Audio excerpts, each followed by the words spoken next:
یہ جو حدیث پاک من عدالی ولی فقد آذنتہ بالحرب کہ جس نے میرے ولی سے مخالفت کی، صحیح بخاری میں حدیث. حالانکہ اتنی مشہور و معروف حدیث پاک ہے، یہ تمام اہل علم جانتے ہیں کہ آذنتہ پڑھنا یہ بالکل غلط ہے،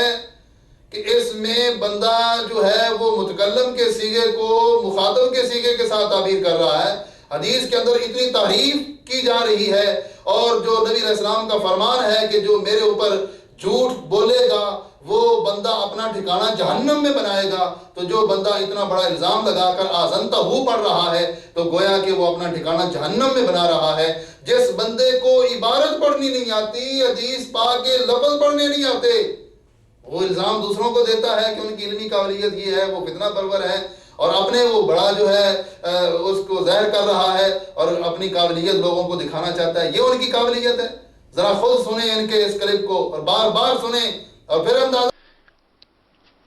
یہ جو حدیث پاک من عدالی ولی فقد آذنتہ بالحرب کہ جس نے میرے ولی سے مخالفت کی، صحیح بخاری میں حدیث. یہ جو حدیث پاک من عدالی ولی فقد آذنتہ بالحرب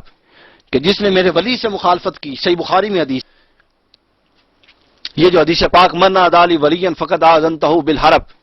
کہ جس نے میرے ولی سے مخالفت کی، صحیح بخاری. لگائیں کہ جس طرح ان کے نام نہاد شیخ الاسلام حدیث پاک پڑھتے ہوئے غلطیاں کرتے ہیں، ایک ایک عبارت میں تین غلطیاں کر جاتی ہیں، ایک لائن صحیح نہیں پڑھ سکتے، تو ظاہر ہے کہ بڑے میاں چھوٹے میاں سبحان اللہ. اب اس کے جو چھوٹے آ گئے تو انہوں نے کوئی کیسٹیں آخر رٹ کے سنانی ہوتی ہیں لوگوں کو، اور کوئی صلاحیت تو آپ دیکھ رہے ہیں. تو کیسٹیں یاد کرنے میں جہاں اس نے غلطیاں جو ہے وہ 3 کی تھیں، تو ان کی ظاہر یاد کرنے میں آگے مزید غلطیاں آئیں گی. تو انہوں نے پھر ایسے جو ہے صریح لفظ غلط بولے کہ جس کی وجہ سے سارے اہل اسلام جو ہیں وہ اس بارے میں دکھ اور درد کا اظہار کر رہے ہیں. اور نبی علیہ السلام اس بات پہ کتنے ناراض ہوں گے کہ جن کی حدیث پاک کو علیہ باللہ غلط پڑھا جا رہا ہے اور دعوے اپنے آپ کے اوپر اہل علم ہونے کے وہ بنا رہے ہیں. تیسرے نمبر پر یہ کہا کہ قدم حاضی علی رقبت کل ولی اللہ، حالانکہ یا ضمیر متکلم کیا ہے، قدمی حاضی علی رقبت. حضور غوث پاک آپ نے فرمایا قدم حاضی علی رقبت کل ولی اللہ، میرا قدم اللہ کے ہر ولی کی گردن ہے. حضور غوث پاک آپ نے فرمایا قدم حاضی علی رقبت کل ولی اللہ، میرا قدم اللہ کے ہر ولی کی گردن. یہ حضور غوث اعظم رضی اللہ تعالیٰ عنہ کا فرمان، اس کو بھی معاف نہیں کیا اور اس کو بھی اس انداز میں پڑھا ہے کہ جس کا جو ہے تلفظ وہ صحیح نہیں کر سکا. چوتھے نمبر پہ اتنی واضح صریح غلطی کہ ہر صرفی اور ہر ناوی یہ جانتا ہے کہ الساکن اذا حرک بالکسر، کہ ساکن کو جب حرکت دی جاتی ہے تو کسرے کی حرکت دی جاتی ہے. لیکن اس قانون کی خلاف ورزی کرتے ہوئے اس نے جب یہ پڑھا اور کہنے لگا کہ فَلْيَشْهَدِ الثَّقَلَانِ، چوتھے نمبر پہ آپ اس کی تو فَلْيَشْهَدِ الثَّقَلَانِ، تو یہ دونوں جہاں، تو فَلْيَشْهَدِ الثَّقَلَانِ، تو یہ دونوں جہاں، تو فَلْيَشْهَدِ الثَّقَلَانِ، تو فَلْيَشْهَدِ الثَّقَلَانِ. حالانکہ فَلْيَشْهَدِ یہ یہاں پہ ساکن ہے، آگے ساتھ ملانا ہے تو پھر کسرے کی حرکت فَلْيَشْهَدِ الثَّقَلَانِ اس طرح پڑھنا ہے. تو جس بندے میں عربی کا ایک لفظ بولنے کی صلاحیت نہیں ہے، وہ پتہ نہیں کہاں چاند تک تھوکنے کی کوشش کر رہا ہے، اور وہ ظاہر ہے کہ جو ایسے تھوکتا ہے تو وہ ساری کی ساری اس کے منہ کے اوپر ہی آتی ہے. اب سنیں آگے قرآن مجید کی آیات کے اندر اس نے کتنا بڑا، اب سنیں آگے قرآن مجید کی آیات کے اندر اس نے کتنا بڑا ظلم کیا. ہم یہ علمی حد تک رہتے اور علمی حد تک اپنی کوئی قابلیت دکھانے کی کوشش کرتے، لیکن انہوں نے تو الیاذ باللہ اللہ کے پاک کلام کے ایک لفظ کو جو 6 نمبر پہ ہے آپ اس کو سماعت کریں کہ جس میں یہ صاحب کہہ رہا ہے علی وقار، جس کا بہت بڑا دعویٰ ہے کہ میں نے اتنی کتابیں لکھی ہیں، میں نے یہ کیا ہے، میں نے فلاں کے پاس پڑھا ہے، اور پتہ نہیں اس نے اپنے بارے میں کتنی تعریفانہ جملے بولے. تو وہ کہہ رہا ہے کہ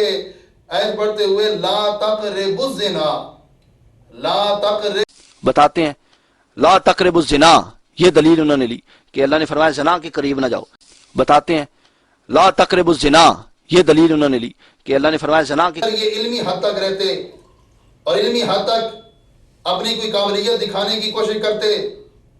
لیکن انہوں نے تو الیاذ باللہ اللہ کے پاک کلام کے ایک لفظ کو جو چھٹے نمبر پہ ہے، آپ اس کو سماعت کریں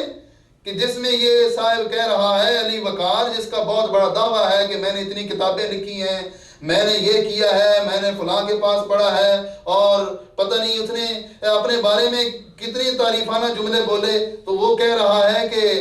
آیت پڑھتے ہوئے لا تقربوا الزنا، لا، اب سنیں آگے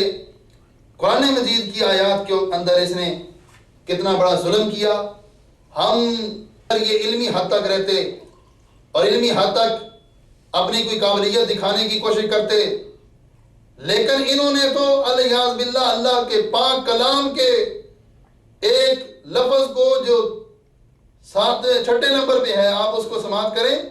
کہ جس میں یہ صاحب کہہ رہا ہے علی وقار، جس کا بہت بڑا دعویٰ ہے کہ میں نے اتنی کتابیں لکھی ہیں، میں نے یہ کیا ہے، میں نے فلاں کے پاس پڑھا ہے، اور پتہ نہیں اس نے اپنے بارے میں کتنی تعریفانہ جملے بولے، تو وہ کہہ رہا ہے کہ آیت پڑھتے ہوئے لا تقربوا الزنا، لا تقرب، بتاتے ہیں لا تقربوا الزنا، یہ دلیل انہوں نے لی کہ اللہ نے فرمایا زنا کے قریب نہ جاؤ۔ بتاتے ہیں لا تقربوا الزنا، یہ دلیل انہوں نے لی کہ اللہ نے فرمایا زنا کے لا تقربوا الزنا، حالانکہ قرآن مجید اٹھا کر اگر دیکھ لیتا تو اس کو یہ پتہ چل جانا تھا کہ یہاں پر لا تقربوا، تقربوا ہے، تقربوا نہیں ہے۔ قرآن مجید کے اندر دیکھیں لا تقربوا الزنا، یہ قرآن مجید میں آپ کو کھول کے دکھا دیتا ہوں کہ کسی کو کوئی شک شبہ نہ رہ جائے کہ یہ خواہ الزام لگا رہے ہیں۔ یہ آپ 15ویں پارے میں اس آیت کریمہ کی آپ تلاوت سماعت فرمائیں اور اس کی آپ زیارت کریں۔ اللہ رب العالمین ارشاد فرماتا ہے، 15ویں پارے میں ہے، اللہ تعالیٰ فرماتا ہے وَلَا تَقْرَبُوا الزِّنَا، یہ آپ ذرا غور کریں، وَلَا تَقْرَبُوا الزِّنَا، وَلَا تَقْرَبُوا الزِّنَا، یہاں پر تقربوا ہے اور اس بندے نے تقربوا پڑھ کر قرآن مجید کے اندر بھی اس طرح اس نے ایک بڑی صریح غلطی کی ہے۔ تو جو بندہ قرآن مجید کے 2 لفظ صحیح نہیں پڑھ سکتا، جس کو ناظرہ پڑھنا نہیں آتا، جس بندے میں اتنی صلاحیت نہیں ہے، تو وہ آخر آ کے بیٹھا ہے، ویڈیو ریکارڈ کروا رہا ہے، اس کو اپلوڈ کروا رہا ہے، کیا مقصد اس کا ہو سکتا ہے؟ آپ علماء اکرام سارے جانتے ہیں کہ ایسا بندہ کہ جس میں اتنی بھی صلاحیت نہیں کہ قرآن مجید کی ایک آیت کا مختصر سا حصہ وہ صحیح پڑھ سکے، تو وہ جلالی صاحب کے بارے میں زبان درازی کرتا ہے اور ان کے بارے میں گھٹیا قسم کے لفظ بولتا ہے۔ اس لیے میں یہ کہتا ہوں کہ کسی مسجد کے اندر جا کے پہلے داخلہ لے، وہاں جا کے پہلے ناظرہ قرآن مجید پڑھ، اس کے بعد پھر باقی علوم حاصل کر۔ اگر تجھے اور کوئی پڑھانے والا نہیں ملتا، ہمارے پاس ہمارے دروازے کھلے ہیں، پہلے قرآن مجید پڑھ، حدیث پاک پڑھ، پھر تجھے پتہ چلے گا کہ قرآن مجید کی تلاوت کیسے کی جاتی ہے اور ان کے الفاظ کی ادائیگی کیسے ہوتی ہے۔ یہ اس نے قرآن مجید اور حدیث پاک کے حوالے سے اتنی بڑی صریح غلطیاں کی۔ آگے ایک بڑا ہی مشہور قول ہے امام اعظم ابو حنیفہ رحمۃ اللہ علیہ کا، اتنا بڑا یہ غلط انسان ہے کہ جس نے کسی کو معاف کیا ہی نہیں ہے۔ امام اعظم ابو حنیفہ رحمۃ اللہ علیہ ان کے فرمان کو کیسے یہ بگاڑ کے پڑھ رہا ہے کہ لفظ ہے لولا السنتان لہلک النعمان، اس کو پڑھتا ہے لولا السنتان اہلک النعمان۔ یہ آپ سماعت کر لیں، کسی کے اوپر الزام نہیں ہے۔ یہ لا تقربوا الزنا، حالانکہ قرآن مجید اٹھا کر اگر دیکھ لیتا تو اس کو یہ پتہ چل جانا تھا کہ یہاں پر لا تقربوا، تقربوا ہے، تقربوا نہیں ہے۔ قرآن مجید کے اندر دیکھیں لا تقربوا الزنا، یہ قرآن مجید میں آپ کو کھول کے دکھا دیتا ہوں کہ کسی کو کوئی شک شبہ نہ رہ جائے کہ یہ خواہ الزام لگا رہے ہیں۔ یہ آپ 15ویں پارے میں اس آیت کریمہ کی آپ تلاوت سماعت فرمائیں اور اس کی آپ زیارت کریں۔ اللہ رب العالمین ارشاد فرماتا ہے، 15ویں پارے میں ہے، اللہ تعالیٰ فرماتا ہے وَلَا تَقْرَبُوا الزِّنَا، یہ آپ ذرا غور کریں، ولا تقربوا الزنا، ولا تقربوا الزنا، یہاں پر تقربوا ہے اور اس بندے نے تقربوا پڑھ کر قرآن مجید کے اندر بھی اس طرح اس نے ایک بڑی صریح غلطی کی ہے۔ تو جو بندہ قرآن مجید کے دو لفظ صحیح نہیں پڑھ سکتا، جس کو ناظرہ پڑھنا نہیں آتا، جس بندے میں اتنی صلاحیت نہیں ہے، تو وہ آخر آ کے بیٹھا ہے، ویڈیو ریکارڈ کروا رہا ہے، اس کو اپلوڈ کروا رہا ہے، کیا مقصد اس کا ہو سکتا ہے؟ آپ علماء کرام سارے جانتے ہیں کہ ایسا بندہ کہ جس میں اتنی بھی صلاحیت نہیں کہ قرآن مجید کی ایک آیت کا مختصر سا حصہ وہ صحیح پڑھ سکے، تو وہ جلالی صاحب کے بارے میں زبان درازی کرتا ہے اور ان کے بارے میں گھٹیا قسم کے لفظ بولتا ہے۔ اس لیے میں یہ کہتا ہوں کہ کسی مسجد کے اندر جا کے پہلے داخلہ لے، وہاں جا کے پہلے ناظرہ قرآن مجید پڑھ، اس کے بعد پھر باقی علوم حاصل کر۔ اگر تجھے اور کوئی پڑھانے والا نہیں ملتا، ہمارے پاس ہمارے دروازے کھلے ہیں، پہلے قرآن مجید پڑھ، حدیث پاک پڑھ، پھر تجھے پتہ چلے گا کہ قرآن مجید کی تلاوت کیسے کی جاتی ہے اور ان کے الفاظ کی ادائیگی کیسے ہوتی ہے۔ یہ اس نے قرآن مجید اور حدیث پاک کے حوالے سے اتنی بڑی صریح غلطیاں کی۔ آگے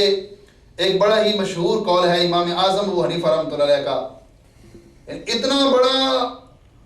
یہ غلط انسان ہے کہ جس نے کسی کو معاف کیا ہی نہیں ہے۔ امام اعظم ابو حنیفہ رحمۃ اللہ علیہ ان کے فرمان کو کیسے یہ بگاڑ کے پڑھ رہا ہے کہ لفظ ہے لولا السنتان لہلک النعمان، تو اس کو پڑھتا ہے لولا السنتان اہلک النعمان۔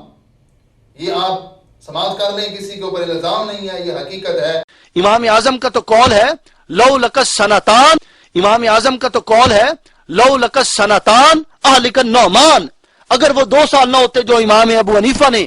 امام محمد باقر کی خدمت میں گزارے ہیں اور جعفر صادق کی خدمت میں گزارے ہیں، امام جعفر صادق کی، تو ابو حنیفہ ہلاک ہو جاتا۔ لو لک السنتان اہلک النعمان، نعمان ہلاک ہو جاتا اگر وہ 2 سال نہ ہوتے۔